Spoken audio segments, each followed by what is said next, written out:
4, 5, 6, 7, 8, 9, 10, 1, 2. Center, hands on your waist. Okay, neck turning. 1, 2, 3, 4, 5, 6, 7, 8, 9, 10, 1, and center. Back and forth. 1, 2, 3, 4, 5, 6, 7, 8, 9, 10, 1, 2. Tilt. 3, 4, 5, 6, 7, 8, 9, 10, 1, 2. Center. Down. Circular movements 3 times. 2. And center. Okay. Down, other way. 2. And 3. Okay, center. Okay, hands up, palms up, fold the elbows out to the side, fingertips to the side, and down. Okay, now we're gonna go up on the toes while we open, and lower the heels. Inhale through your nose, exhale through your nose. Okay, we'll try one more time. Inhale. So this is what we call the deep breathing. Okay, if we want to step up a little, there's a few more people coming in, so. All right, ready. What's the next exercise? What's that? Shoulder roll. Okay. 1. So we try to do these, in a certain order, so we do it every class like this. So these shoulder rolls, you should do about a dozen in each direction.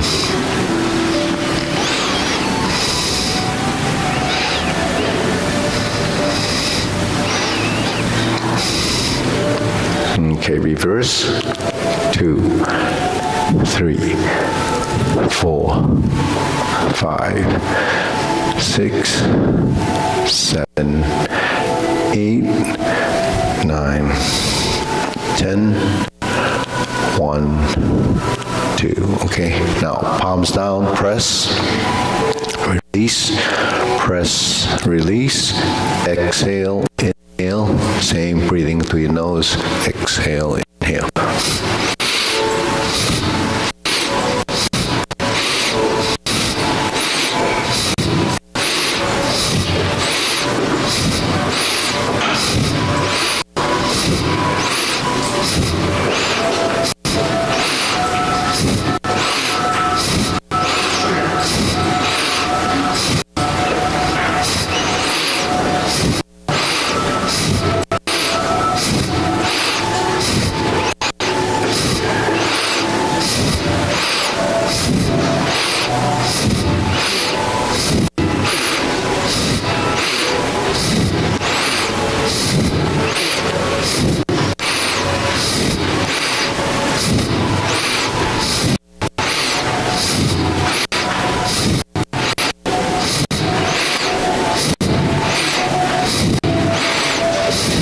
And center.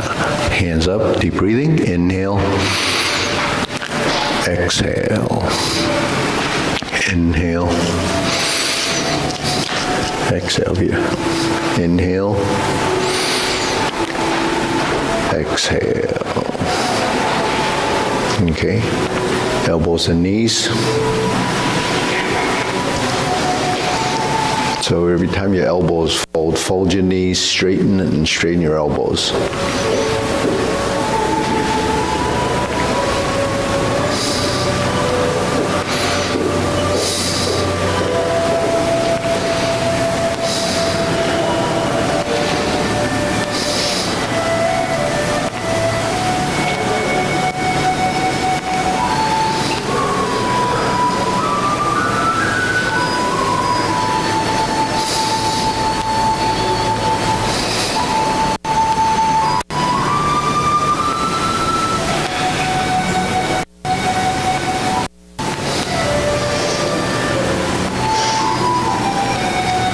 Okay, reverse.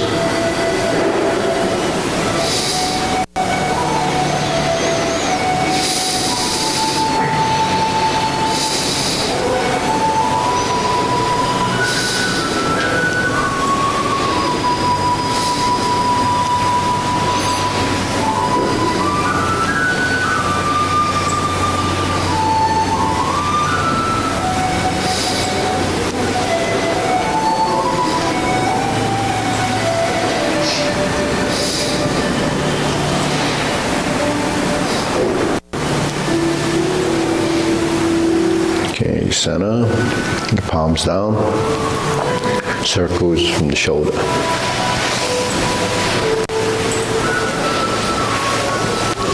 Two circles, and then the third one goes straight up.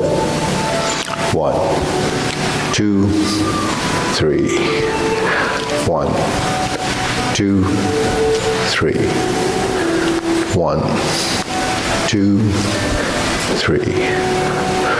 1, 2, 3. 1, 2, and stop. Okay, shake it out. Deep breathing.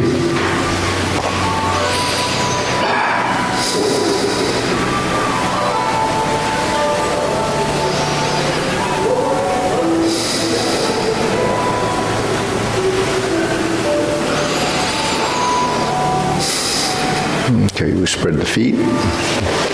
Okay, and do a few turns. Torso, swing the arms.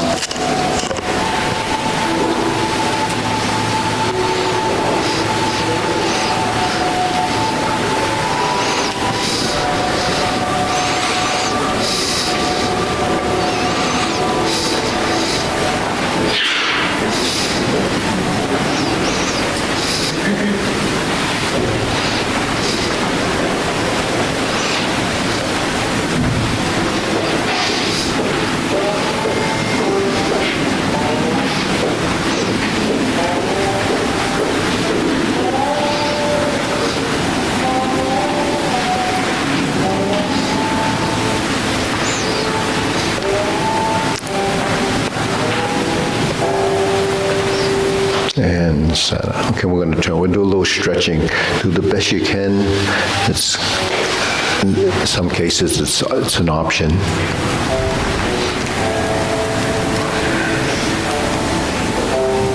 Switch.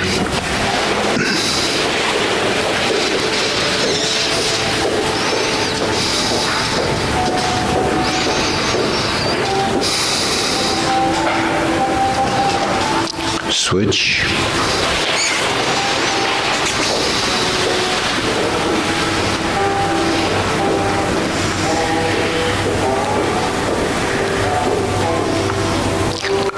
Switch.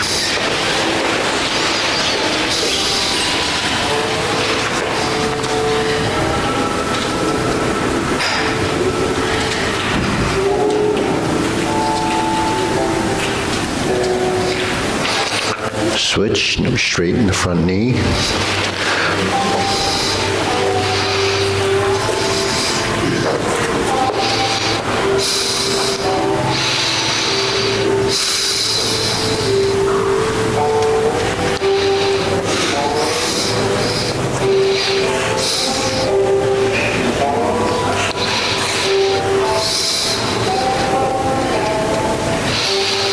Switch.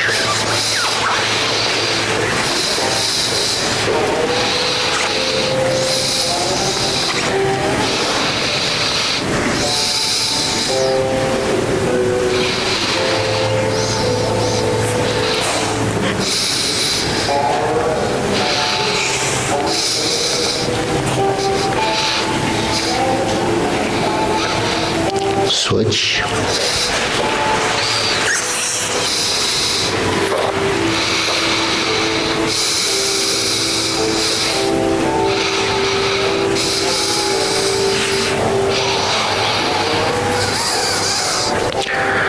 Switch.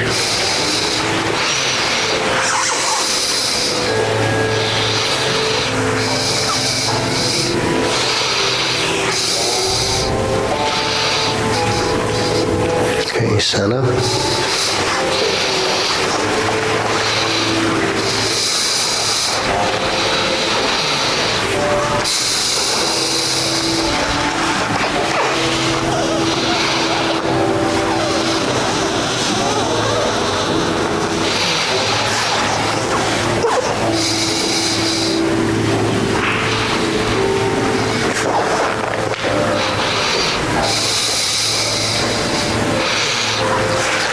And draw one leg in.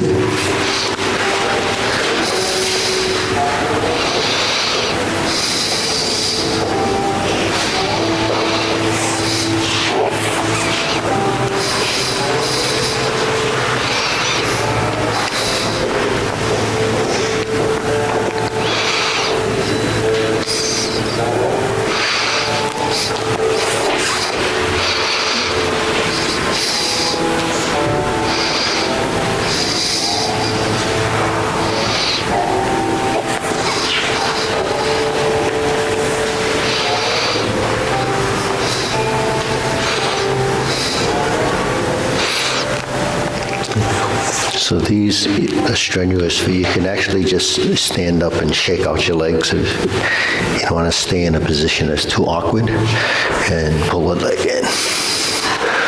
Okay.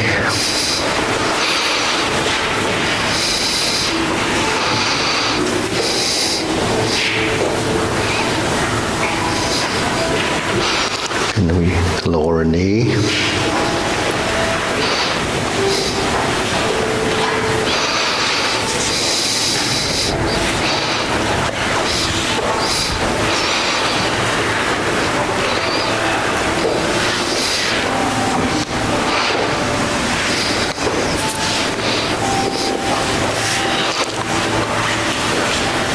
Okay, we'll shake it out. Okay, deep breathing.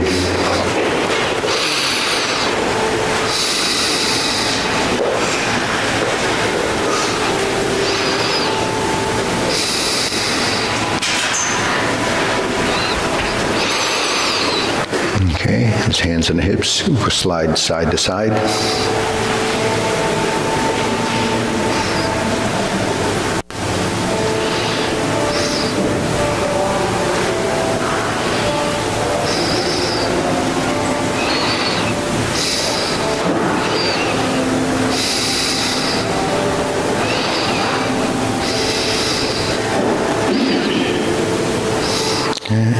Okay, center, palm down on the left, lift the knee, and the elbow on the same side, folds.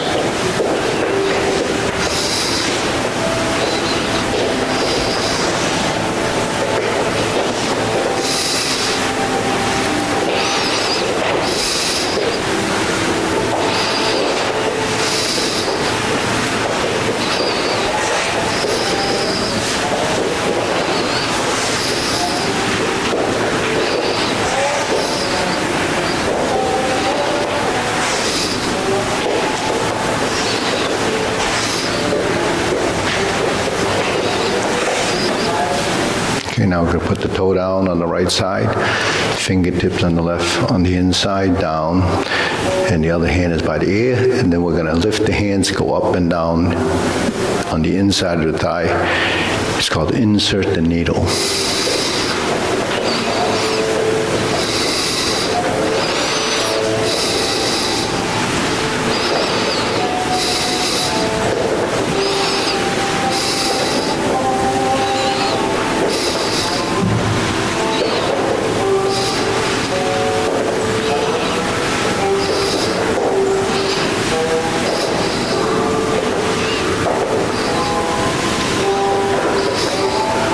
And switch. So left toe down, right fingertip down.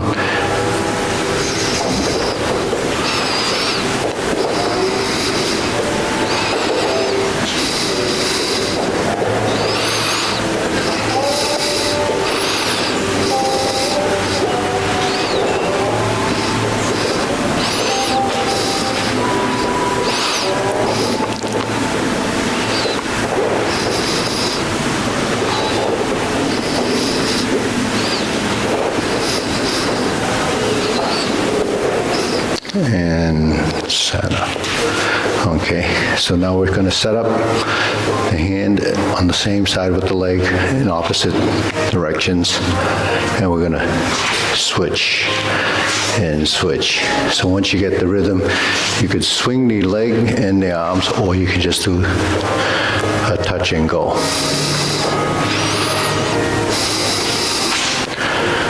Swinging, it would be working the supporting leg.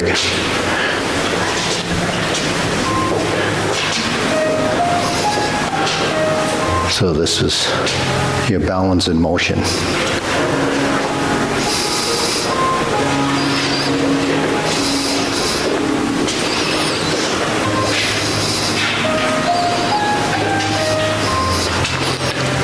Okay, center, set up again. Front hand, okay, start like this, and then you can get an idea.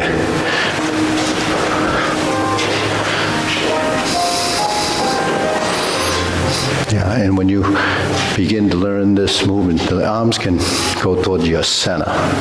That way you can track the movement.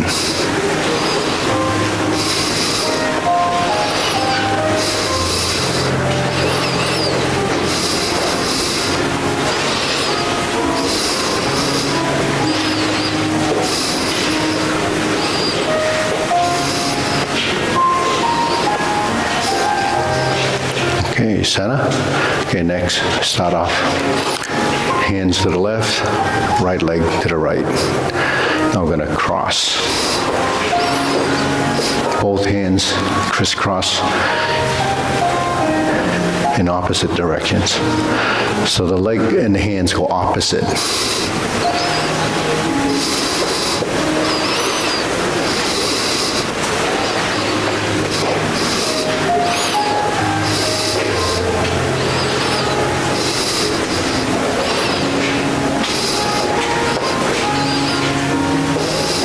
And center. Switch.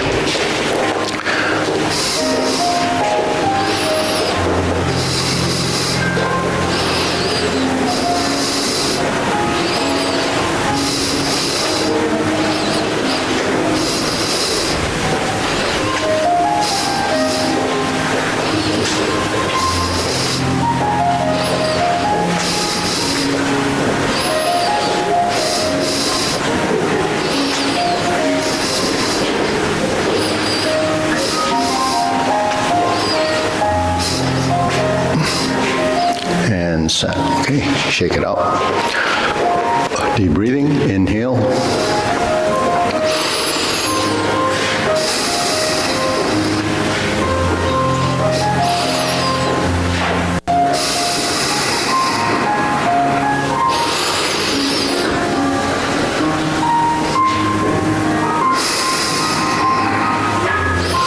Okay, now we hold the ball. So this is the hold the ball position, and this is reversing the ball. We step out with the right foot, and the hand's gonna go forward and back to hold the ball, and then forward and back. Forward and back.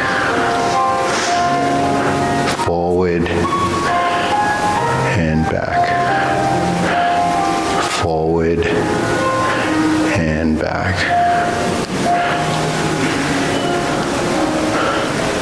So follow someone in front of you or beside you, just to track the hands and legs.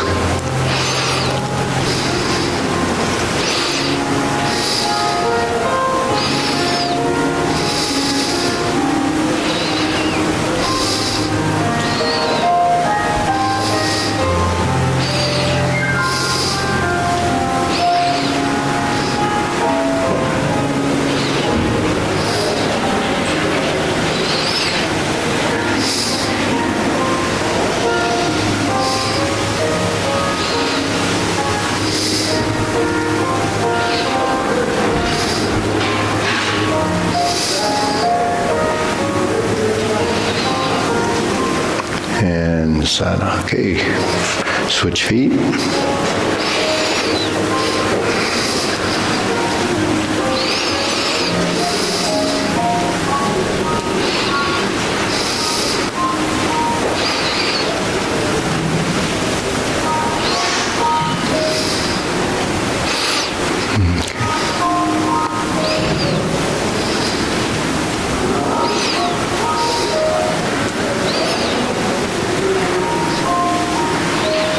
So when you go forward, the hands spread or split.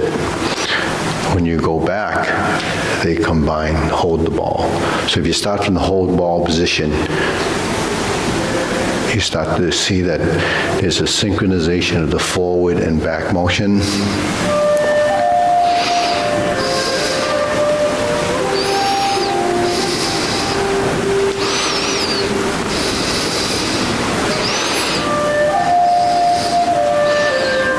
Okay, so I broke this down in a position looking from the mirror. You would see the hand movement, and then if I just did this, it's a circle, right? And this circle is going this way, that's counterclockwise. This hand is going counterclockwise. So the hands are just making two circles. This one's bigger on the front side, the back one's smaller because of the center of the arc. So this is the center of the circle. The center of the circle is from the shoulder. Obviously, all the other joints are involved. But once we transition forward, that arc becomes this, and the rear hand becomes this on the way back. So the circle becomes more of an oval or elongated motion. So that's what gets people confused. But if you look at this as a square, a box, his hands go up and down, and then they go right to left. So when you go forward, because we're moving the body forward, the top of the circle is projecting forward because of the legs. On the way back, the hands go up and down, then it goes backwards. So the lower part of it is tracking. So the movement is actually generated from your legs, your hands, your body. Now there's an additional difficulty to that for the people that already know. When you go forward, then you turn, and then now the circle is here.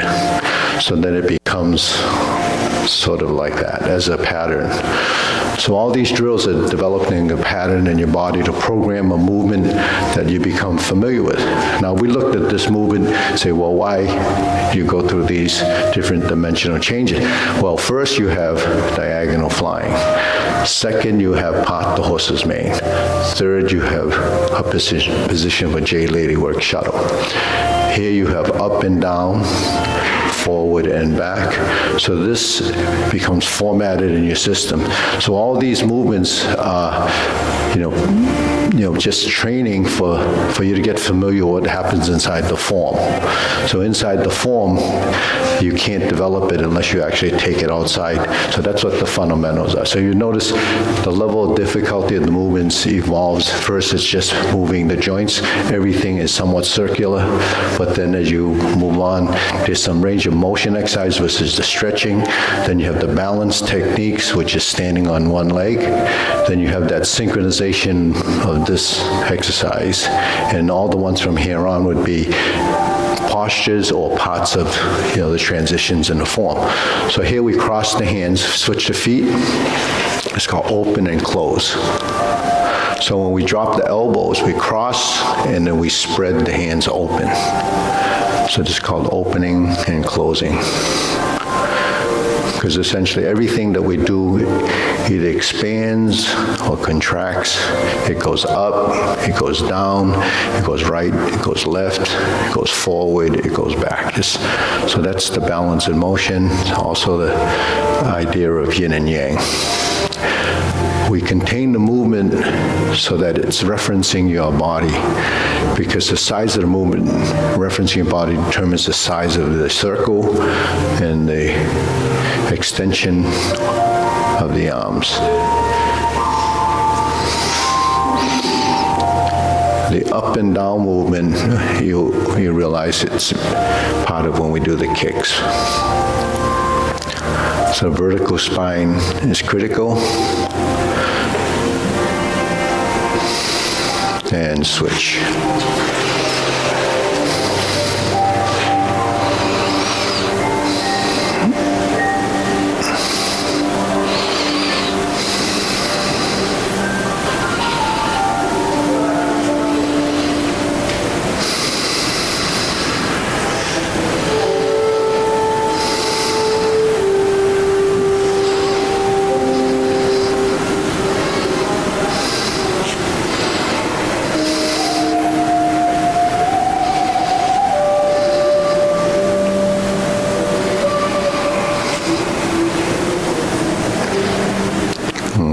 center. Now we're in a parallel stance. Okay, so for those of you just starting, if your feet form a 90-degree angle right where the heels meet, and you pivot on the ball of the foot, that establishes the shoulder width stance. So that just measures it out. Once it's measured, then your body over time will memorize it. Okay, so that's pivoting, and this will show up in the stance. So all the pivoting that we do really shows up as footwork in the form. Now here we have preparation.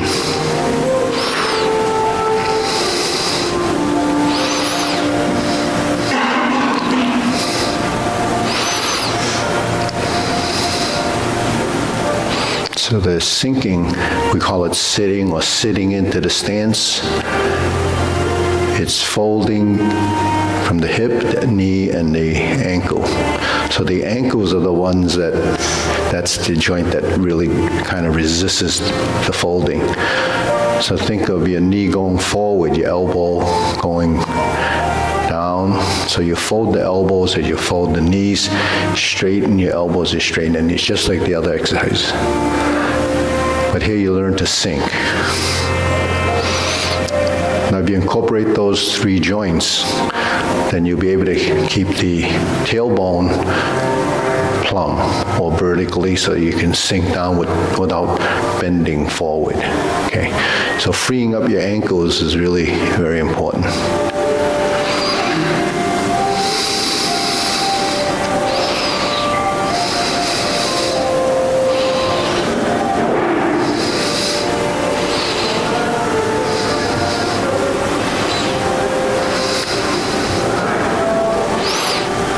Okay, now we're going to do the stillness part of the movement. Soften the knees, round out this position. So this is your lower hoop, about waist level. Cup the hands, cup your shoulders, elbows out slightly to the side. Open up, should be a little space between your body and your elbow.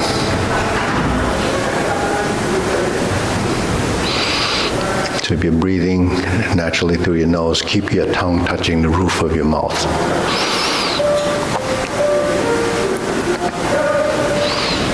Okay, let your hands sort of float up to the shoulder height position. Elbows are slightly down. Shoulders are relaxed. Chin tucked in slightly. So you take the tension out of the nape of your neck.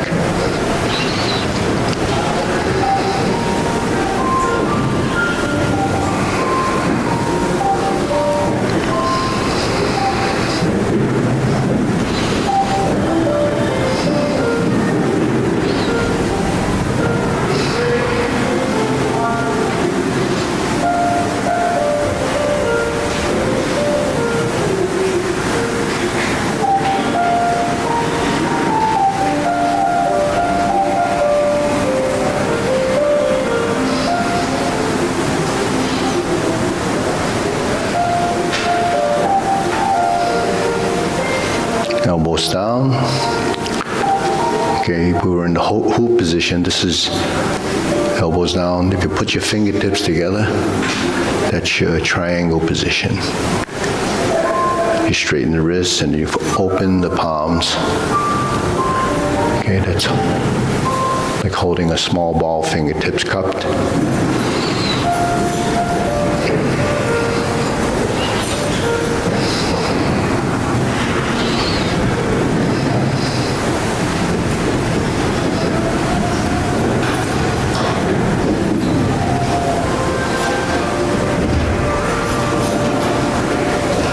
Lower hoop, passes through, the palms down, straighten the elbows, straighten the legs.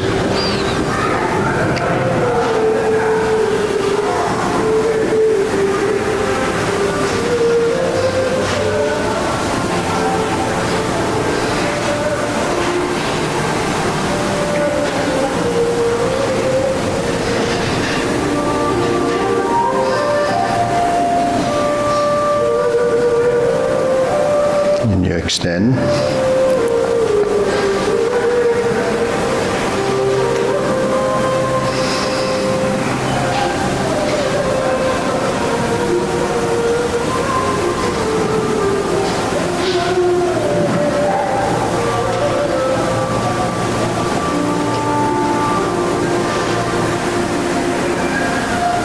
Deep breathing. Inhale. Exhale.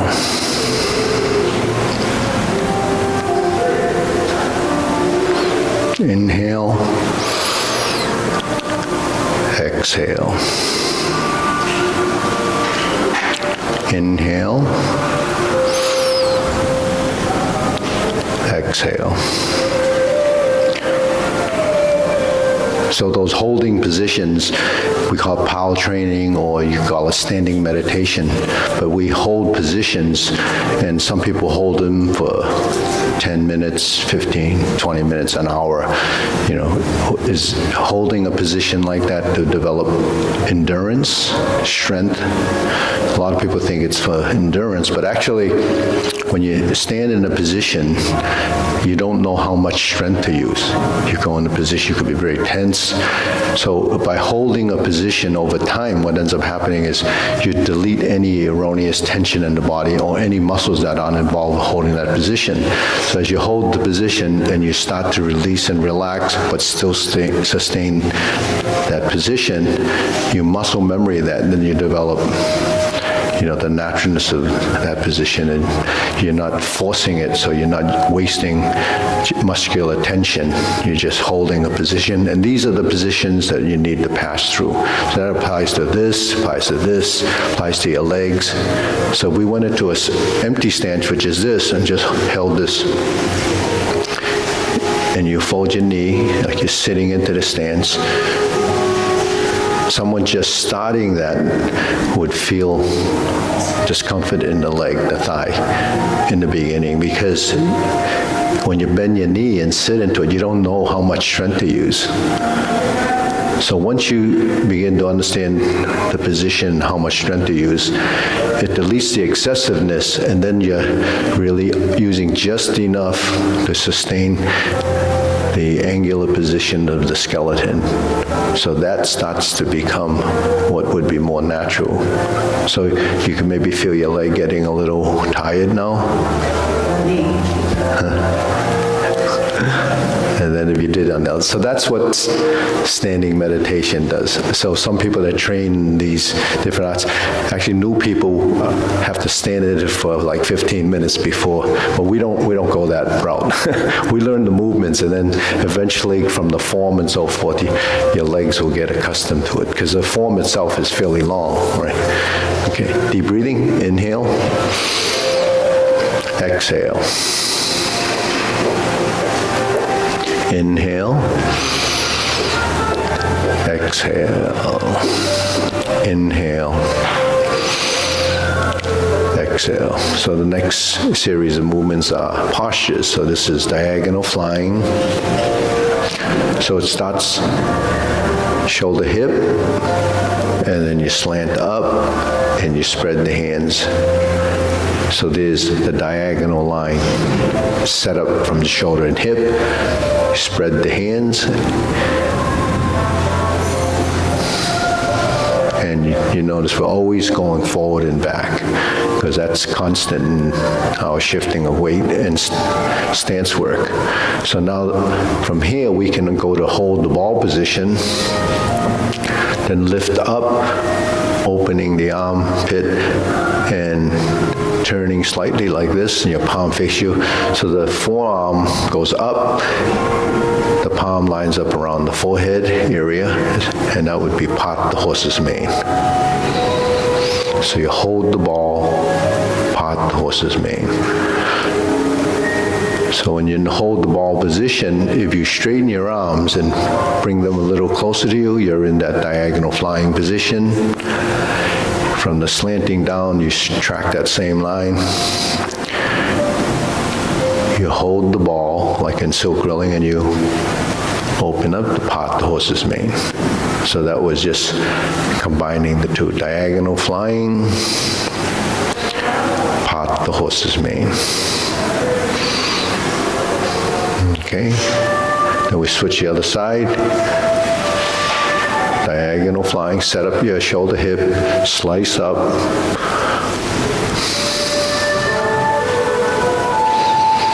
Slice up. So we realize that movements are directed. It doesn't have a directional mode to it. And then there's a final position. The final position is the name of the posture. So this is diagonal flying. We go to hold the ball, you have part the horse's mane. So the diagonal flying and part the horse's mane appear to be similar, but they're different just in the framework of the skeleton. Part the horse's mane. Second one, part the horse's mane. Now we're going to go to diagonal flying, so you go to the angular position, and then we slide up, splitting. Then we expand and open, hold the ball. Part the horse's mane. So that's the difference in the setup. So the setups are really the beginning part of the postures. Now here we do 2 circles, and this is called cloud hands.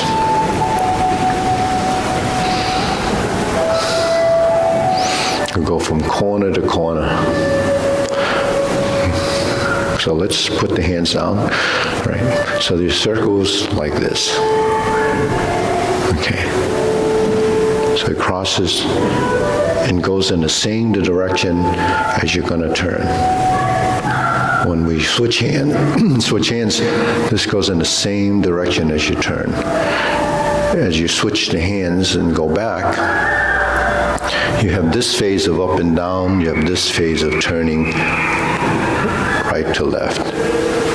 Now, when you build continuity of motion, it becomes that same circle.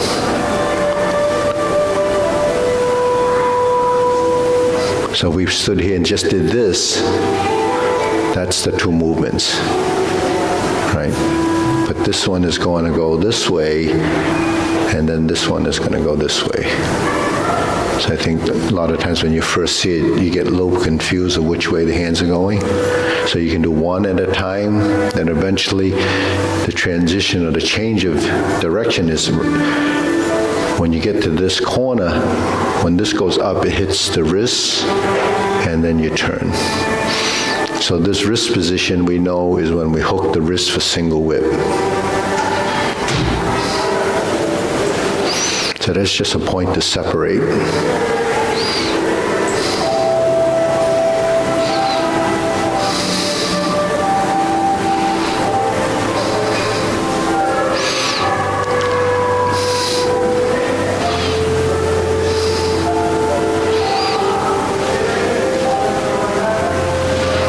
So for those of you who are doing this, to check whether your skeleton positions are correct or the sort of the geometry is correct, when the hand is here, it's vertical.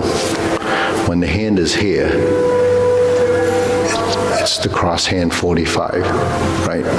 So this goes to this position, then we switch, and then we get to this position. We have the base, we have this side. When this goes up, we're here. So if you look in the front mirror, you would see that there's one angled, one vertical. So when this spreads and you turn, that's how you know if you're going to develop the correct timing or the phase of this motion. Because when we do these movements, once you have it ingrained in your system, then it just moves. So movement is, as creatures of habit, is how we develop it. So it just goes from one point to another, and eventually it just happens. Okay, now we're going to bring the hands down. Lower hoop, the upper hoop with the palms out. Dropping, cross. Lower. Lift up. So this is easy for most people, right? We're used to moving things and doing exactly the same thing on the other side, because the brain just is sort of picking this up easily. Because we could see it from the front, there's no change in direction other than the vertical and the cross hands and down. So you see lower hoop, upper hoop, cross the arms is fundamentally a transition. It goes through your center, and then it goes to your shoulders, the wrists and the shoulder. That'll determine the gap between your fingertips, because it could be here, it could be here, but to complete the circle or the hoop, you would notice that the wrist and the shoulder is in line. When you lift up and you turn your palms out, this is stork flap swings. Fingertips about the width of your forehead, and then you cross. And then you open. Next phase, we're going to the infinity sign. So these are your patterns.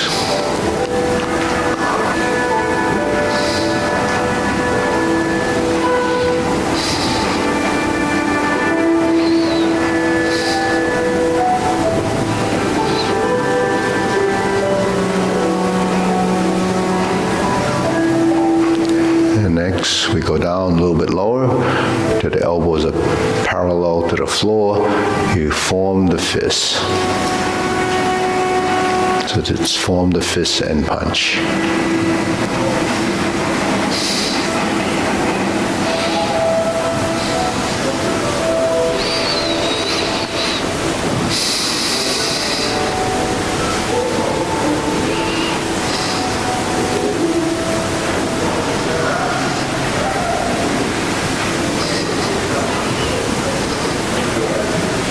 Okay, next we're going to put the palms together in that triangle position. Separate the hands one at a time and re-merge on the center.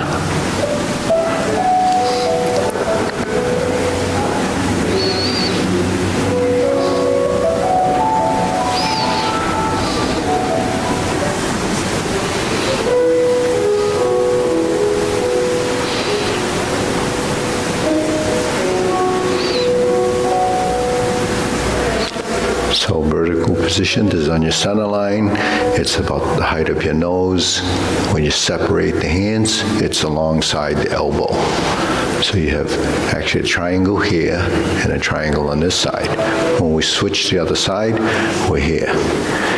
And then for those of you who have been doing this, we should realize now that the waist turns.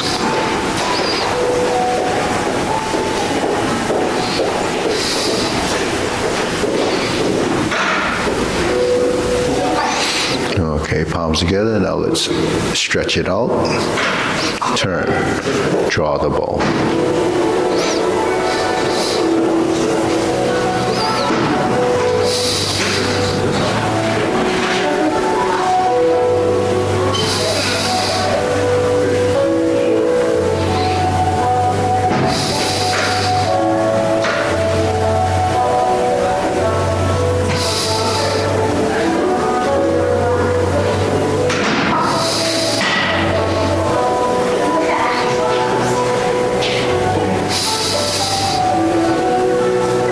Okay, we scoop down, bend the knees. This is your horse stance. Cross the wrist, left hand on top. We're going to turn to the left. So this is called fan through the back.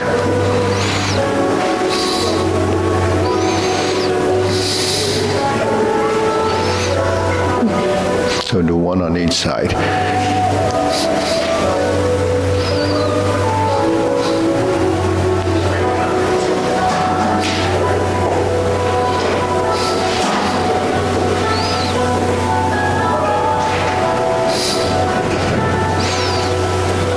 Okay, close it up. We'll raise the hand, goes way up high over the head. In the form, it's called raise the hand, but it only goes up to forehead height, and it would be like this.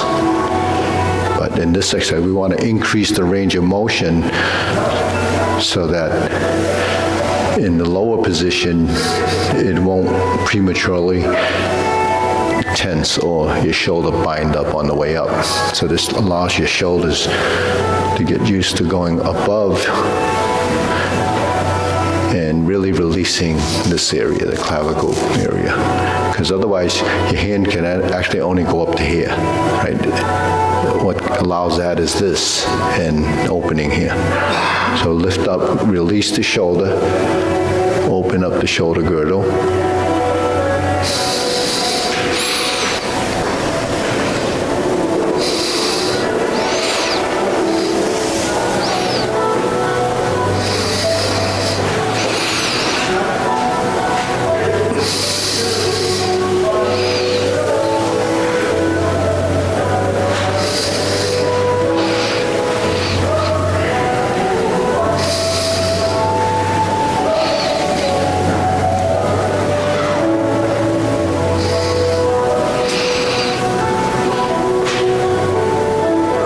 Okay, shake it out. Deep breathing.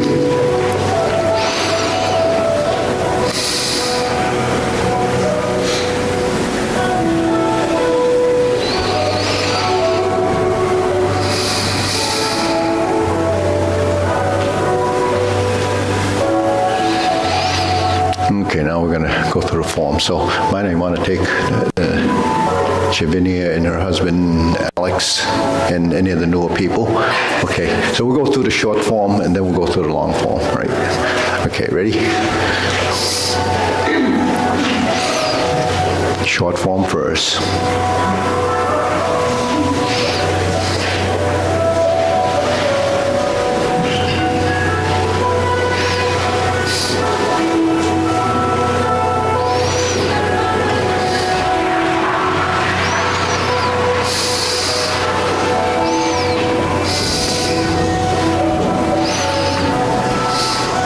Single whip. Hold the ball. Shift your weight, shoulder and hip, diagonal flying. Step up, press forward. Raise the hand. Bend from the waist. Stork flaps wings.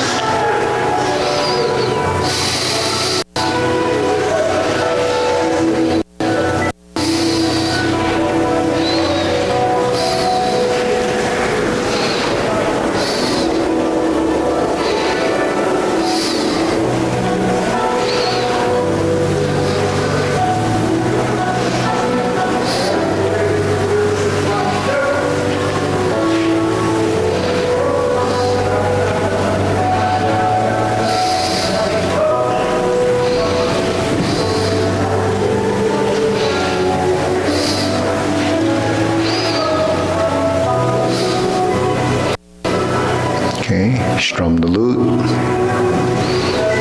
close the door, form the fists,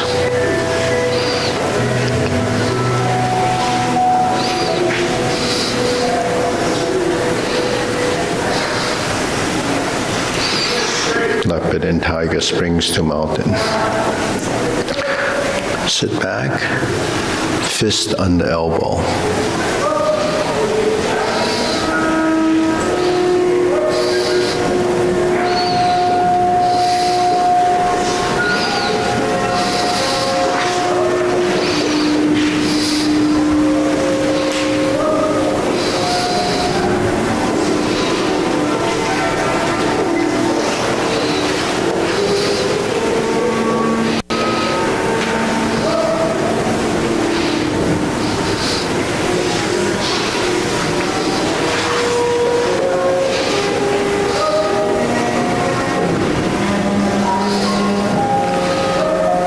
Diagonal flying.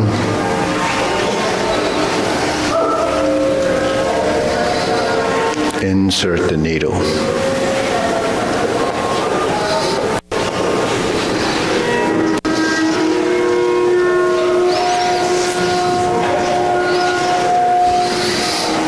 Stroke down, oh Jeff, stroke down, parry and punch, and you're going to step up, form the fist. Punch, divert, block, and punch.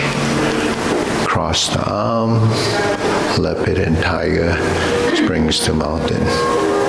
Carry tiger to the mountain. Turn to the back, cross hands, raise the left hand. Oh, did you want to go into the other room? They're working on this for, yeah, you go in there, yeah. I think that would be better for you. Turn left side, grasp the sparrow's tail.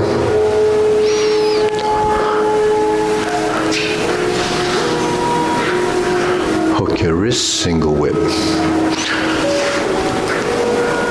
Hold the ball, flip it over, diagonal flying. Part the horse's mane. Toe out, step up,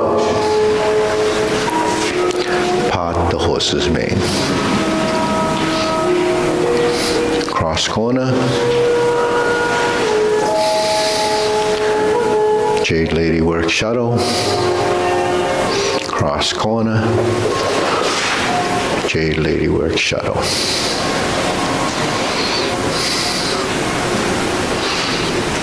Turn, single whip.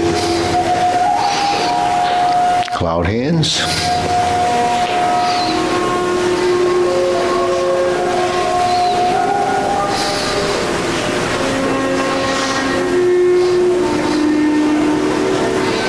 Single whip,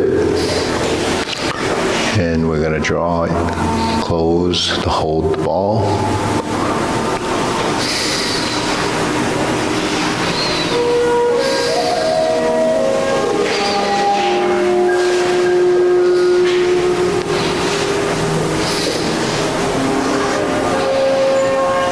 And close. Okay, deep breathing, inhale.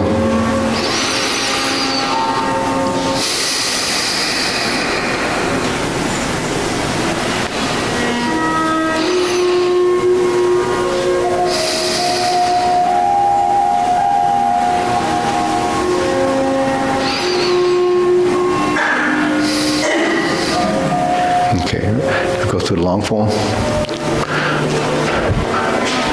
Okay, feet parallel. Okay, preparation.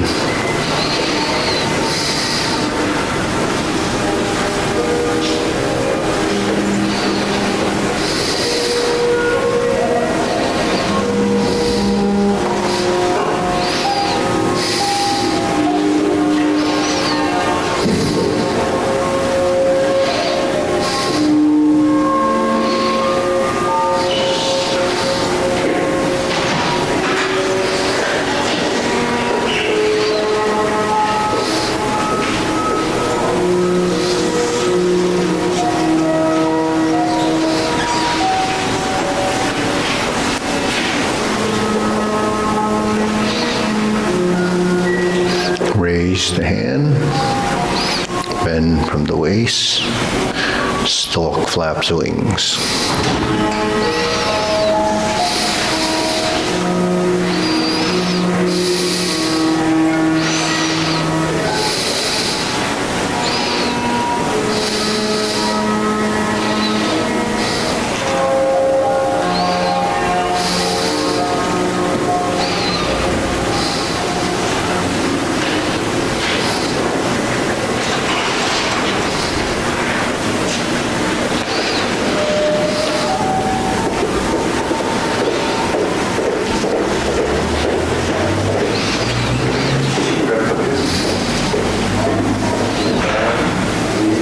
Strum the lute, close the door. Form the fist, step up and punch.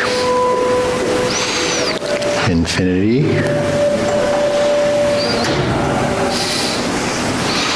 Cross the arms, leopard and tiger springs to mountain.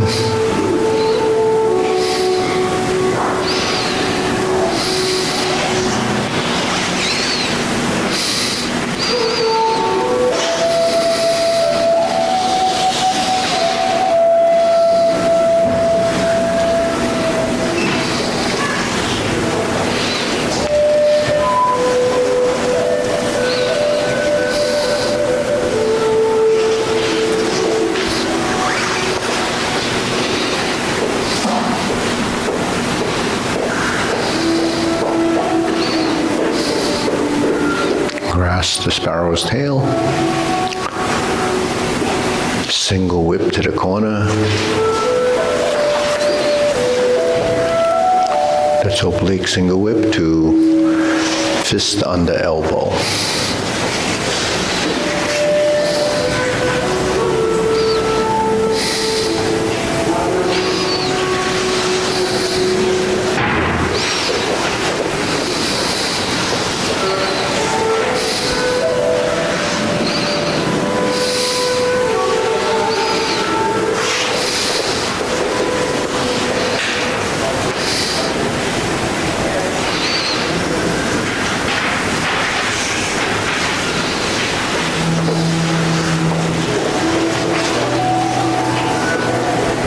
Okay, now carry tiger to the mountain. Lift up, open the stance. Hold the ball, move in, across and level. Shift, diagonal flying. Step up. Raise the hand. Bend from the waist. Stork flaps wings.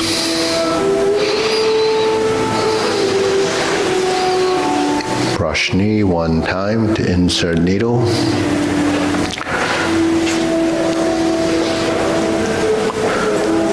Fan through the back.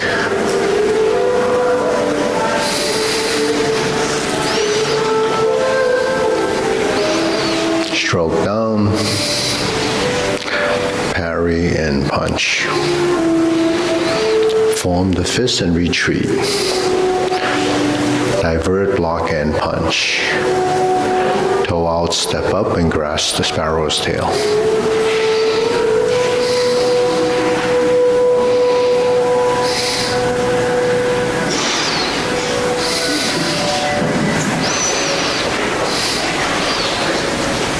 Okay, cloud hands. First set.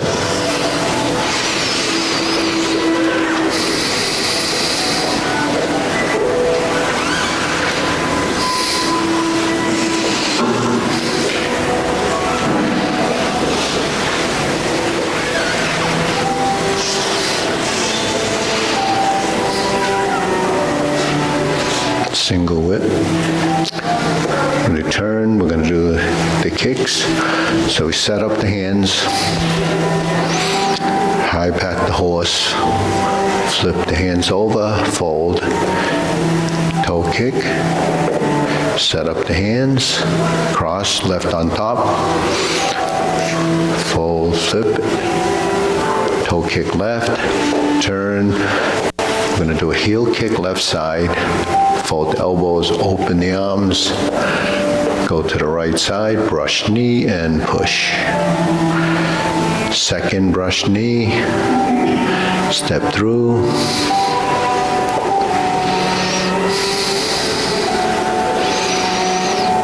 Forward and back, toe out, planting punch.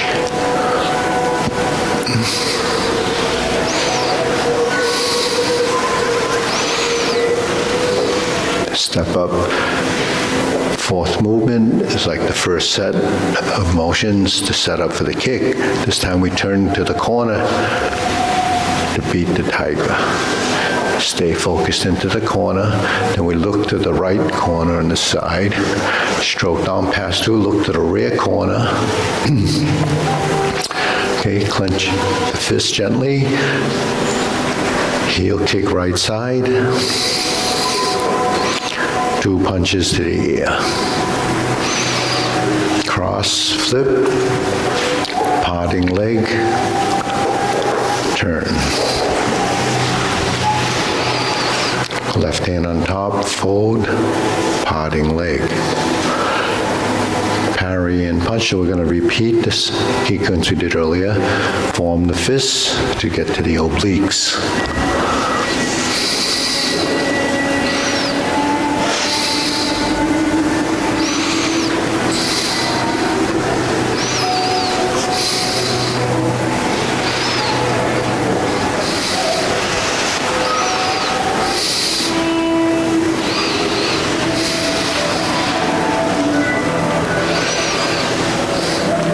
Okay, here we are, the obliques.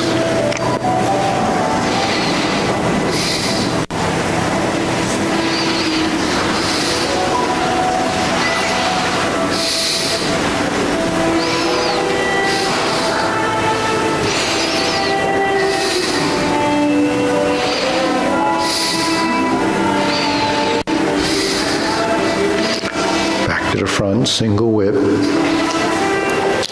And then we're going to reverse the ball. Okay, now we're here, hold the ball, flip it over, diagonal flying. Now we face the side, part the horse's mane 2 times.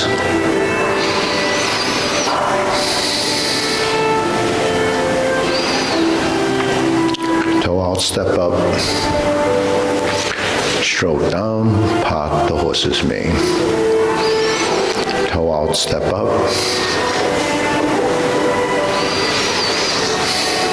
Then we're going to do it 2 more times. That's 4th and 5th.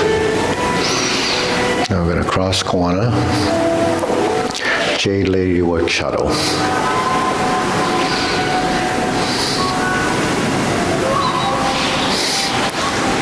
Pivot and pivot, double step to the front corner, opposite side, right side, Jade Lady Work Shuttle. We're going to stroke down, part the horse's mane. Okay, now we're going to cross over. Same series, same sequence, just to the back side.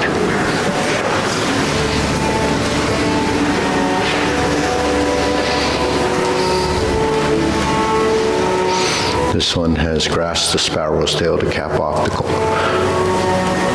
the movement, and we're going to turn back to the front for the second set of cloud hands.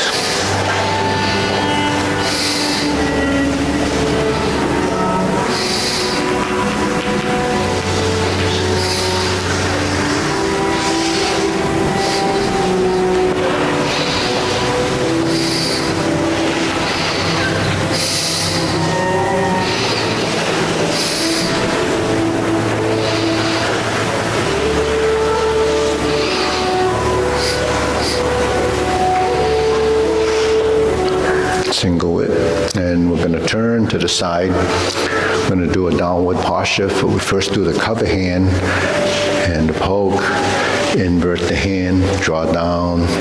Going to swing the arms up and lift the knee, golden cockerel. Press down, poke, lift the knee, begin to reverse the stance, repulse the monkey.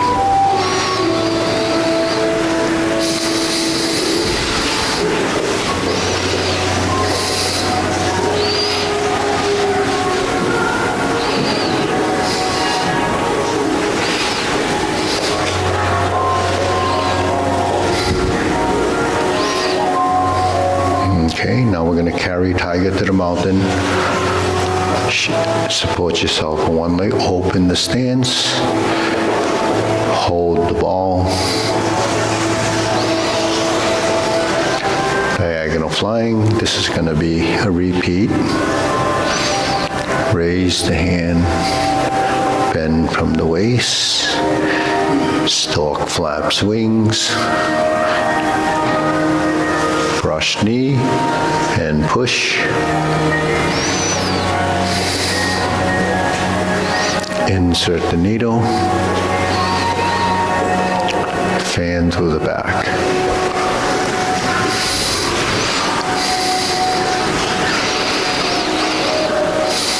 Stroke down, parry and punch. Form the fists. Punch. Divert, block, and punch. Step up again, grasp the sparrow's tail.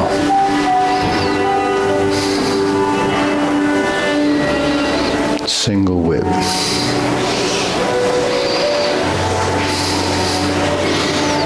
Okay, cloud hands, hold the ball, 3rd set.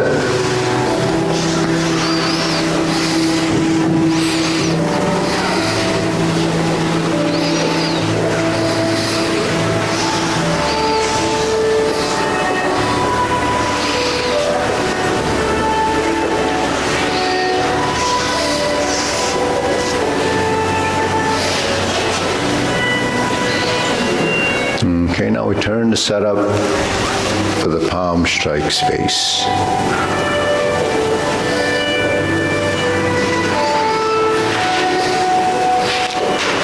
Single lotus. Brush knee, left side push, we turn to the left. Going forward with twist steps, turn to the right. Punch down the crotch. Step up again to grasp the sparrow's tail.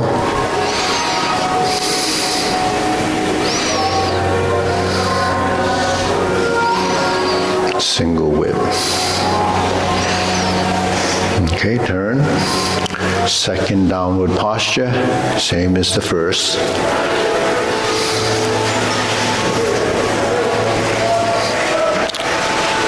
Seven star. Retreat, we pivot and turn. Hook your wrists, ride the tiger. Step up, palm strike face, and turn. Double lotus. Draw bow to shoot tiger. Palm strike face again. Then we're going to turn. This time we're going to do the back fist, the parry and punch. Set up by stepping up. Flip the hands over, high pat the horse. Now let's sit back left side to right side neutral, vertical. Grasp the sparrow's tail.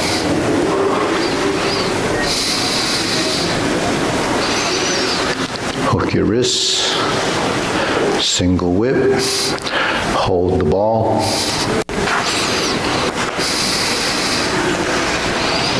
Flip it over, diagonal flying. Close the form.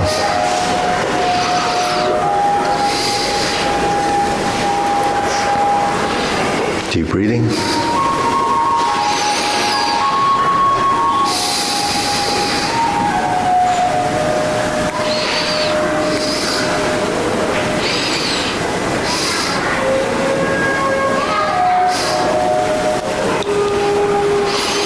Okay, so a few things, when we do the form, directionally, what are the concepts of direction? It's really forward, backward, right, left, and center. Center is central equilibrium. So the right, left, everyone knows what that is. I have a right and I have a left. But actually, it's referring to directional motion. So when you're in a position like single whip, when you move to the right and move to the left, so that's your torso moving. So the first exercise that we do is this, right? That's getting your torso involved with the twist. So we're in this hold development, and once the body turns and you turn back, then that creates the motion. And as you integrate the body, then they start to move. Oh, this is going here, this is going like this, and then you reset. And your reset is memorizing the posture as muscle memory, but reset is going to the next position that's going to take you into the setup for diagonal flying or hold the ball. When you do carry tiger to the mountain, that's stork flap swings, but then when you do the pass-through, on the way down, the cross-hand position is where your hands would do all the different cross-hand maneuvers, right? So if we're here and we flip the hands and we have a cross-hand position, it's in horizontal space. So when you high pat the horse, it would be like this. And then you cross, it's still in your center, and you open and close. So is the sternum height it's a little bit lower, depending on the height of the hand. Really, you know what it's dependent on? Where the height of the hand is where the elbow is, right? So the higher you go, the lower you go, then it's like this. So you find a position where the elbow is fairly natural. The elbow natural position is this. That's the elbow height. So your hand is a little bit lower there. And then when you flip over, because from here to here, when you flip over, the cross position would be here.